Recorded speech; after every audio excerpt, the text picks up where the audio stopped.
Infinite Jest by David Foster Wallace, page 391. Between Gerard Stitt's pipe and Avril Incandenza's Benson and Hedges, and certain cheeks full of chewing tobacco, plus the maddening cooking smells of honey and chocolate, and real high-lipid walnuts from the kitchen vents, plus over 150 very fit bodies, only some of which have been showered on this day off. The dining hall is warm and close and multi-odored. Mario, as auteur, opts for his late father's parodic device of mixing real and fake news summary cartridges, magazine articles, and historical headers from the last few great daily papers, all for a sort of time-lapse exposition of certain developments leading up to interdependence and subsidized time, and cartographic reconfiguration, and the renewal of a tight and considerably tidier experialist U.S. of A. under Gentle. Ukraine. 2 more Baltic states apply for NATO inclusion. 16-point bold header. So then, why a NATO? Editorial header. EEC sides with Pacific Rim. UPS tariffs in response to U.S. quotas. Header. Gentle on waste storage from dismantled NATO therms. Not in my nation, babe. 12-point subheader. Amid smiles and 2-handed handshakes that belied the high tensions here, the leaders of 12 out of 15 NATO nations today signed an accord effectively dismantling the Western Bloc's 55-year-old defensive alliance. News summary, cartridge voiceover. U.S. Canadians support cuts, doomed NATO summit from start. Icelandic POL declares. Header. So then why not a continental alliance now, maybe? Editorial header. Mexico signs on for organization of North American nations' continental alliance, but Quebec separatists rally against Finlandization of ONAN alliance, but gentle to Canada unless ONAN treaty signed, NAFTA null, Manitoban therms stay put, intracontinental pollution and waste disposal, each nation's interest to pursue to the best they see fit. Header from veteran, but methamphetamine-dependent headliner, finally demoted after repeated warnings about taking up too much space. Fed workers protest random fingernail hygiene screens. 12-point header. Gentle proposes nationalization of interlaced talent. Header. Says government in line for piece of action on video cartridge disc rentals. 8-point subheader. 3 blue-jawed convicts in antiquated stripes dicky their cells lock and run, backed by sirens and searchlights crisscrossed play, not for the wall but straight to the warden's empty nighttime office, where they sit, wrapped, before his old dual-modem Macintosh, slapping their knees and pointing to the monitor and elbowing each other in the ribs, nibbling at inexplicably appeared boxes of popcorn with a voiceover. Cartridges by modem. Just insert a blank diskette. Break free of the confinement of your channel selector. Some more of Miss Heath's class's puppets in a B-film parody of the interlace tell-entertainment ads that the cable networks seem so mysteriously, suicidally to run all the time, that last year of unsubsidized time. ONAN pact penned. 24-point superheader. Canada knuckles under. Tabloidish New York Daily's 24-point superheader.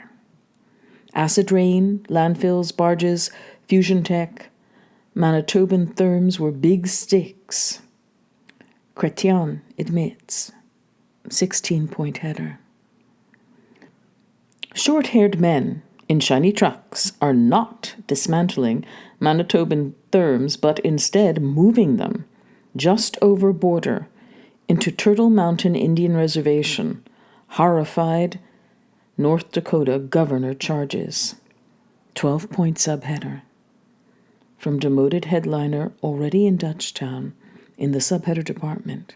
Now, too. Exclusive color photos show brave docs futilely fighting time to remove railroad spike from Canadian Prime Minister's right eye.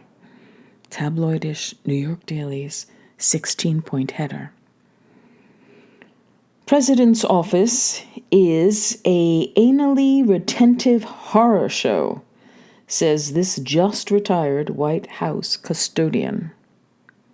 Tabloid header with photo of old guy with basically one eyebrow running all the way across his forehead, holding up a mammoth plastic barrel.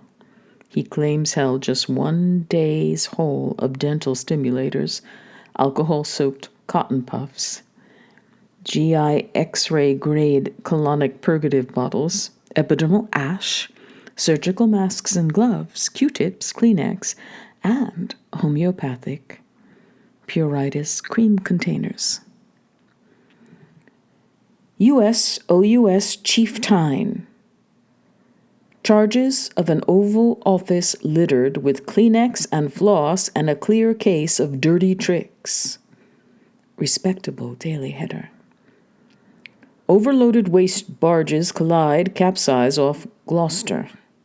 Boston daily header. Huge putrid slick empties beaches off both shores, Cape. Equally large subheader. Gentle speaks out on U.S. constipatedly impacted on continental waste at UNLV commencement. Header.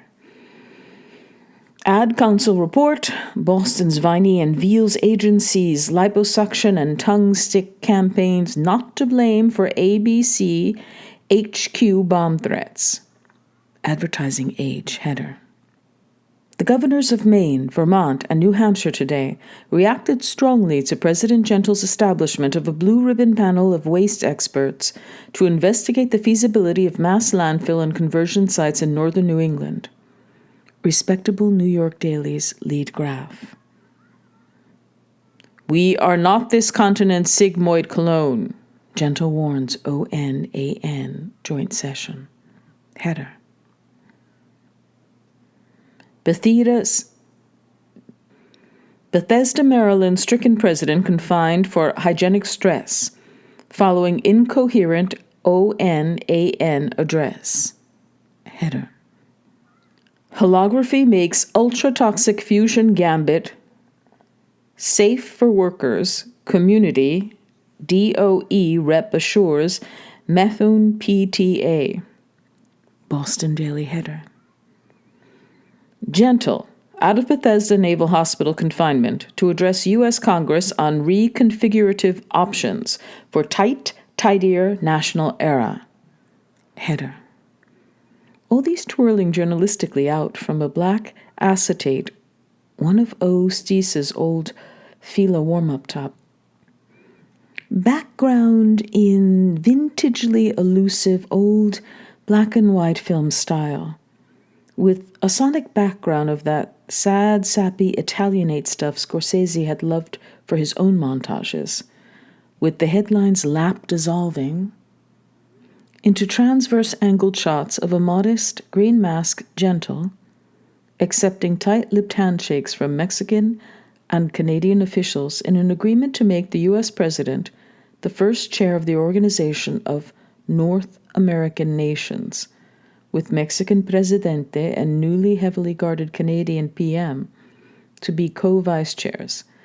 Gentle's first State of the ONAN address, delivered before a triple-sized Congress on the very last day of BS solar time, holds out the promise of a whole bright, spanking new millennium of sacrifices and rewards, and dependencies, not impossibly radically altered new look, continent-wide.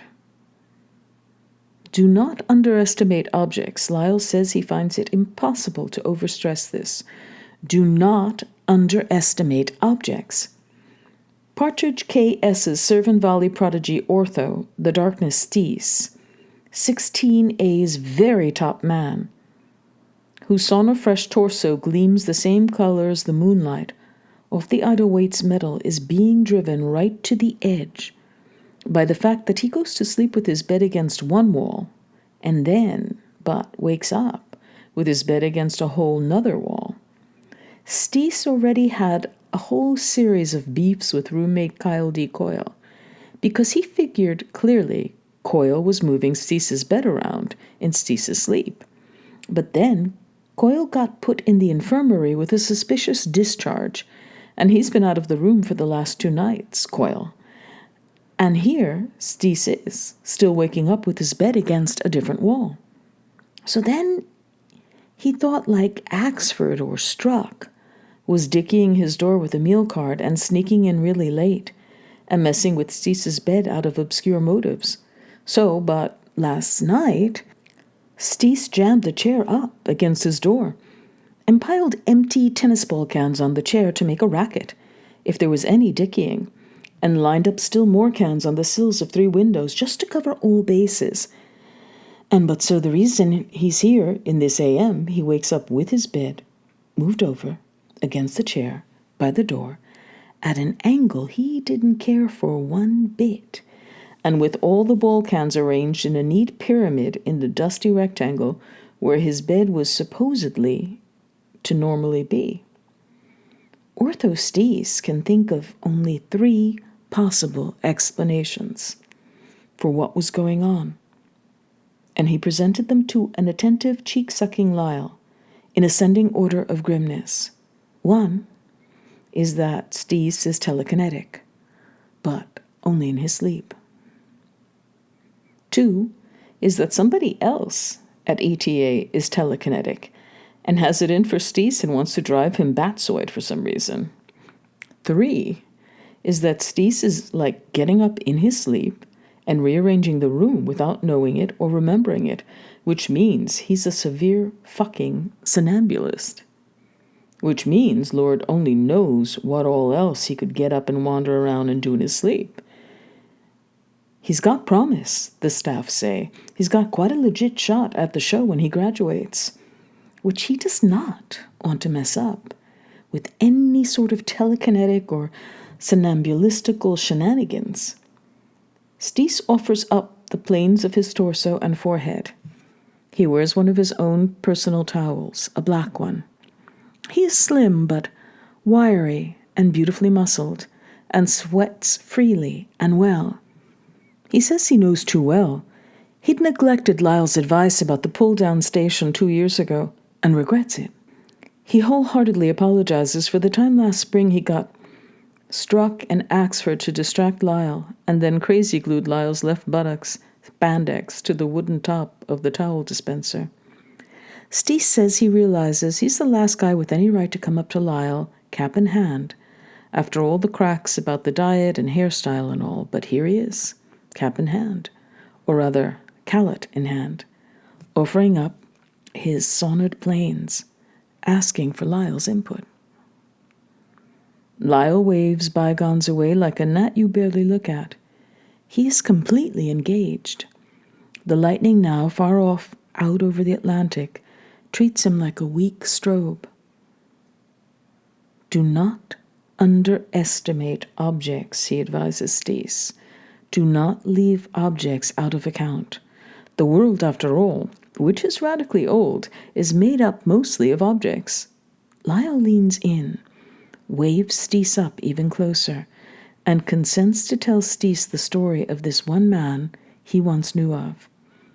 This man earned his living by going to various public sites where people congregated and were bored and impatient and cynical. He'd go in and bet people that he could stand on any chair in the place and then lift that chair up off the ground while standing on it. a bootstrap type scenario, his MO is he climbs up on a chair and stands there and says publicly, "Hey, I can lift this chair I stand on." A bystander holds the bed. The idle bus depot or DMV waiting room or hospital lobby crowd is dumbstruck. They gaze up at a man who is standing 100% on top of a chair he has grabbed the back of and raises several meters off the ground. There is vigorous speculation about how the trick's done, which gives rise to sidebed action.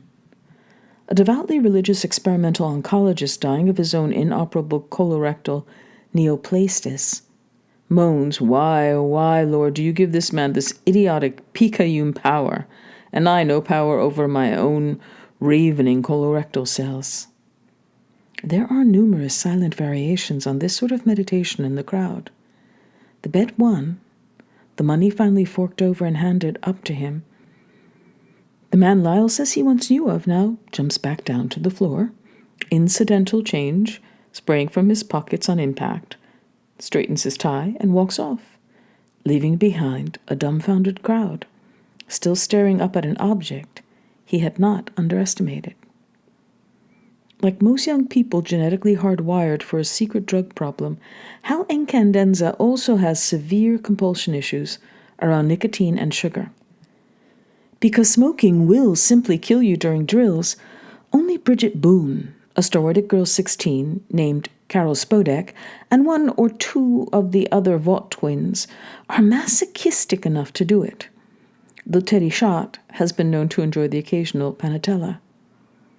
The nicotine craving Hal tries to mollify as best he can by dipping Kodiak wintergreen smokeless tobacco several times daily, spitting it into either a cherished old childhood NASA glass or the empty can of Spirotine high-protein breakfast beverage that even now sits, given a wide berth by all others, next to a small pile of the tennis balls the tables kids don't have to squeeze so long as they're eating. Hal's more serious problem is with sucrose, the hope smoker's ever-beckoning siren, because he craves it always and awfully. Hal does sugar, but finds now lately that any sugar infusion above the level of a 56-gram AminoPal high energy bar now induces odd and unpleasant emotional states that don't do him one bit of good on court. Sitting here, preacher-hatted, with a mouthful of multi-layered baklava, Hal knows perfectly well that Mario gets his fetish for cartridges about puppets and entr'actes and audiences from their late father. Himself, during his anti-confluential middle period, went through this sub-phase of being obsessed with the idea of audiences' relationships with various sorts of shows. Hal didn't even want to think about the grim one about the Carnival of Eyeballs, but this one other short high-tech one was called The Medusa versus the Odalisque, and was a film of a fake stage production at Ford's Theater in the nation's capital of Washington, D.C. that, like all his audience-obsessed pieces, had cost Incandenza a real bundle in terms of human extras.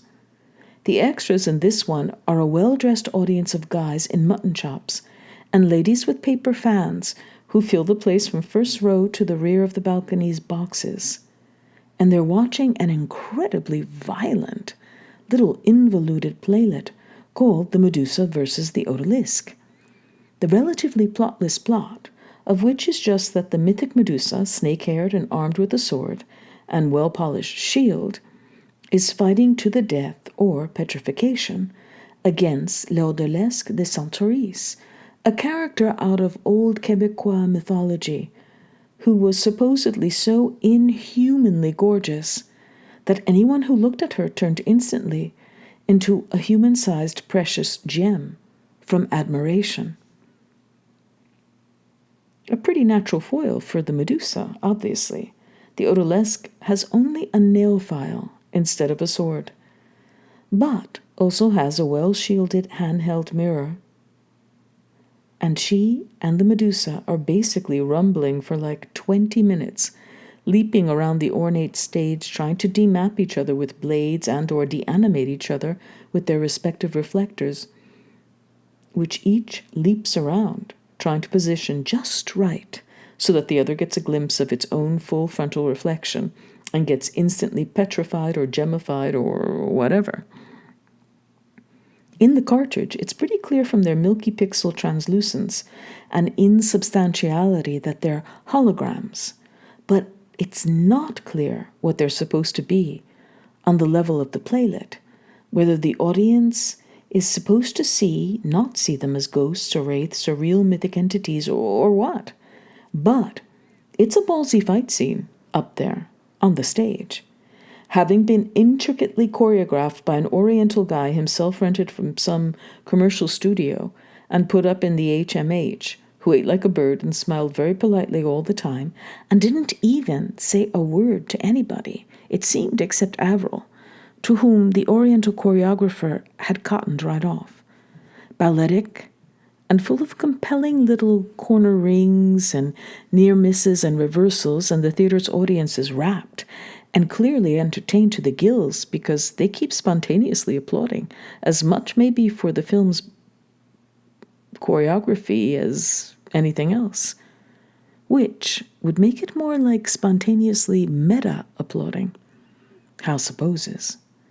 Because the whole fight scene has to be ingeniously choreographed so that both combatants have their respectively scaly and cream-complected backs to the audience, for obvious reasons, except as the shield and the little mirror get whipped martially around and brandished at various strategic angles, certain members of the playlet's well-dressed audience eventually start catching disastrous glimpses of the combatants' fatal full frontal reflections and instantly get transformed into like ruby statues in their front row seats, or get petrified and fall like embolized bats from the balcony boxes, etc. The cartridge goes on like this until there's nobody left in the Ford's theater seats animate enough to applaud the nested narrative of the fight scene play. And it ends with the two aesthetic foils still rumbling like mad before an audience of varicolored stone. The Medusa versus the Odalisque's own audiences didn't think too much of the thing, because the film audience never does get much of a decent full frontal look at what it is about the combatants that supposedly had such a melodramatic effect on the Rumble's live audience. And so, the film's audience ends up feeling teased and vaguely cheated. And the thing had only a regional release, and the cartridge rented like yesterday's newspapers. And it's now next to impossible to find. But that wasn't by any stretch of the imagination the James O. Incandenza film that audiences hated the most. The most hated Incandenza film, a variable-length one called The Joke, had only a very brief theatrical release, and then only at the widely scattered last remains of the pre-interlaced public art film theaters in arty places like Cambridge and Berkeley. And Interlace never considered it for pulse order release, for obvious reasons. The art film theater's marquees and posters and ads for the thing were all required to say something like, "The Joke, you are strongly advised not to shell out money to see this film," which art film habitués of course thought was a cleverly ironic anti-ad joke, and so they'd shell out for little paper theater tickets and file in their sweater vests and tweeds and dirndls and tank up on espresso at the concession stand and find seats and sit down and make those little pre-movie leg and posture adjustments and look around with that sort of vacant intensity. And they figure the tri-lensed Bolex H32 cameras, one held by a tall, stooped old guy and one complexly mounted on the huge head of the oddly forward-listing boy with what looked like a steel spike coming out of his thorax. The big cameras down by the red-lit exits on either side of the screen, the patrons figured were there for like an ad or an anti-ad or behind-the-scenes metafilmic documentary or something like that. That is, until the lights went down and the film started up, and what was on the wide public screen was just a wide-angled, binoculated shot of this very art film theater's audience filing in with espressos and finding seats and sitting down and looking around and getting adjusted and saying knowledgeable little pre-movie things to their thick-lensed dates about what the don't pay to see this ad and Bolex cameras probably signified, artistically, and settling in as the lights dimmed and facing the screen, i.e., now themselves, it turns out. With the coolly excited smiles of highbrow entertainment expectation, smiles which the cameras and screen projections now revealed as just starting to drop from the faces of the audience, as the audience saw row after row of itself, staring back at it with less and less expectant and more blank, and then puzzled, and then eventually pissed off facial expressions.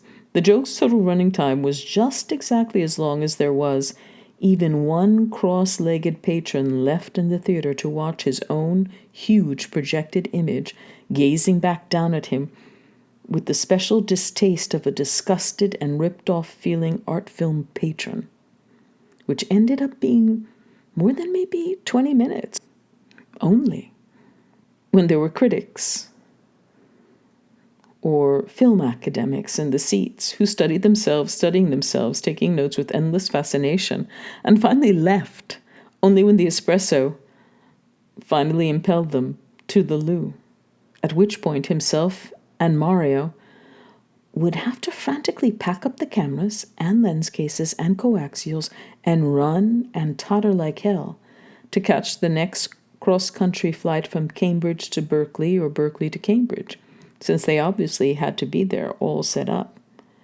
and Bolexed for each showing at each venue.